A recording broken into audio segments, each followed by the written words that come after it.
I think now it's time to look at some of the chess moments. So I have the board ready. Alright, so the first game that you have in the collection is Vishwanathan Anand versus Anthony Miles. So Anthony Miles, for me, the introduction to Anthony Miles was a story that he defeated Anatoly Karpov by playing e4 a6, and he defeated him in 20 moves. So that's the introduction I had when I came across Anthony Miles. Yeah, this is of course, a very famous player, and as you said, he was known for his originality. And at the same time, Miles was known for his depth of understanding of chess. There was a reason why I chose this game. Okay, we'll go through it fast because there was only one aspect of chess which I wanted to highlight in this game. We'll go through that. I can move the pieces also, right? Yes. Okay, so first of all, this game was played in 1989. Right. This is Anand's best games of chess, as you know, the book basically, which is one of my inspirations as well. This is a fantastic book. This is Anand's best games, the only collection which he has authored. I think this is the only chess book he has ever written, co-authored along with John Nunn. Okay. The curious thing is, he has not even chosen this game to be part of this collection. Oh. That's a very funny thing because I don't know why. Maybe he found this game quite trivial for his talent levels or his performance levels.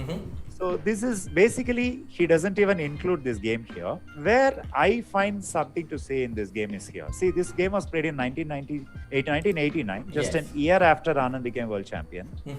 In his own words, Anand has said that an year after I became a grandmaster, I went around freely all around the world, kept losing games and freely distributing yellow points till a certain point when I had to tell myself, come on, hold yourself. So this was played in that period. Just watch this game intently. So this is a Caro-Kann Panov-Botvinnik variation, knight of 3. This is at this point when this game was played, they almost always went, instead of knight c6, they played g6 here, this position. So Miles being Miles, he was going on a original path, okay?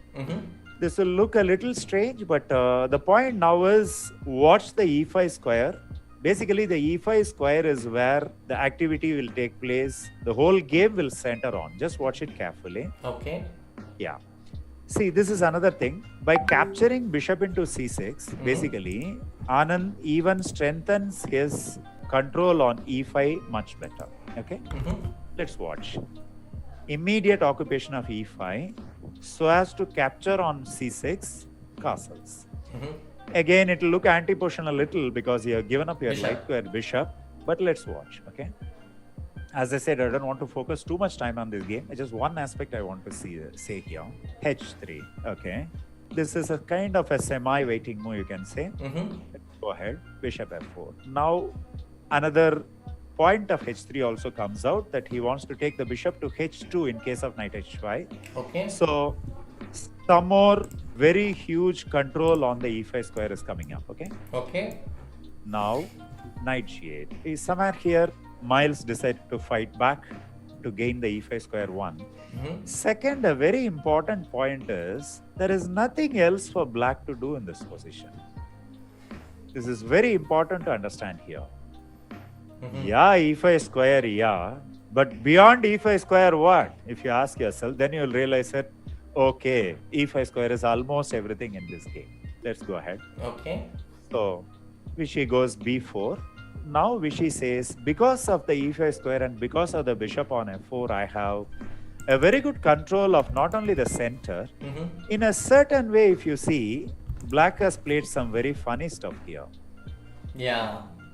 The bishop going to e8, you know, these are all like kind of funny stuff. And black's pieces are pinned to the first rank. I told you about Miles. Yes. One of the characteristics of Miles is a very staunch belief in his own ideas. Okay. Sometimes it's a very important quality for a chess player. Sometimes it may lead to his doom. Yeah. The positive side is that you develop your own understanding of the game, which is very important for chess players. It is not just important to study chess improve your knowledge, and then play the game according to the knowledge you gain. Beyond all that, if you want to become a great player, from day one onwards, you should have your own ideas about chess which you should pursue in your games with conviction. So Miles is one of those players who was a very original player. Unko bolte hai na? Yes. Original players these are. Like Jobava comes to mind. Yes. Before that, Alexander Morozevich comes to mind. Yes. Even Richard So- Rappo. Of course, Richard Rappo today. And to a large extent, Magnus Carlsen, for example. Hmm. Knowledge is one, but the way he is convinced about his own idea is amazing, especially during this current phase of complete opening chaos that we are having. anything and everything is playable. Yeah, that Yes. kind of a chaos right now.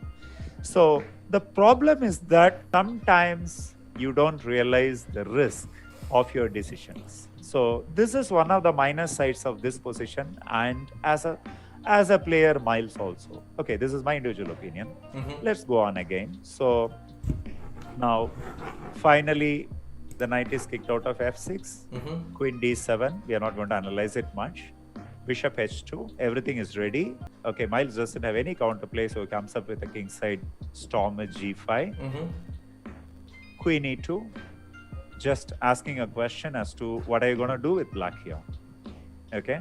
Okay. h5. See, now this is another thing. Basically, black's pawns do not look very well on h5, g5, f6 and all that. This is another thing. Queen e6. Anand, throughout his youth, there was this perception about Anand in India as well as abroad that he is just a tricky guy who plays extremely fast. And most of his opponents go wrong because of his speed mainly. Mhm. Most of his games feature tactics. Queen e6 is a move of a grandmaster who doesn't have any prejudices. In this Yes. position, if I exchange the queen, look at black's pieces, white is clearly better. Yes. Immediately comes queen e6, especially when the king side is already weak. Okay, queen e6, rook e6, bishop h6, knight d2. Okay, this was a small error on Anand's part. Rook e2 would have finished the game much faster. But anyway, g4 attack, knight c3. Suddenly, the e5 control has now transformed into queenside dominance and brilliant pieces. Can you see that each and every piece of Anand is so important here? Bishop on h2, knight on c3, knight on b3, rook on a1, rook on e1. Who comes to mind when we think of such positions? Anatoly Karpov. Karpov. Yes. Exactly. Anatoly Karpov. But who is playing? Vishy Anand, who is Yes. supposed to be one of the diametrically opposite in styles compared to Karpov. True. Right? Okay, now comes the next thing here. Hg4, Hg4, rook e2. He just got a second rank before going in for the kill. Mainly because, okay, honestly, he can enjoy his position because black can't do much anyway. Knight e7 comes out, bishop d6. Gives up his beautiful bishop because Anand's depth of calculation used to be amazing those days. Amazing, basically. Sorry, I should say even from those days, not those days. Okay? Yes. He had calculated to the end already here, and here basically he had seen this. Here goes knight d5, and the position crumbles immediately because, basically black doesn't have any answer to the queenside pawns. Okay, we'll just run over the game fast now. Okay, so he just finished the game almost flawlessly after this point. Yeah, that's it. The game Wow. ended here. Okay. Why basically I wanted to show this game? One of the reasons is this. 1988, okay, this is a famous story I told many times. I'll repeat it in a short version now. Yes. Efim Geller comes to India. He loses to Anand in 1988, Mhm. Sakti Finance Grandmaster Tournament. Mhm. And he goes back to Moscow, and grandmasters, the Soviet grandmasters, make fun of Miles. Efim Petrovich, we heard that you lost to a boy in India. And Geller came up with, boy, I lost to a world champion Oh. in India.